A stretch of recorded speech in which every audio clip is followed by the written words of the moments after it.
Phone మాట్లాడుతూ bike నడపడం వల్ల యాక్సిడెంట్స్ అవుతాయి.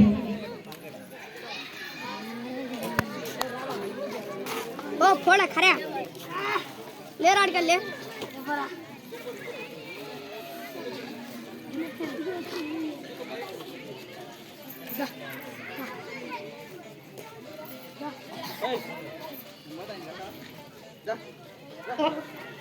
ఒక అబ్బాయి హెల్మెట్ పెట్టుకొని బైక్ నడపడం వల్ల ప్రాణాలు కాపాడుకున్నాడు.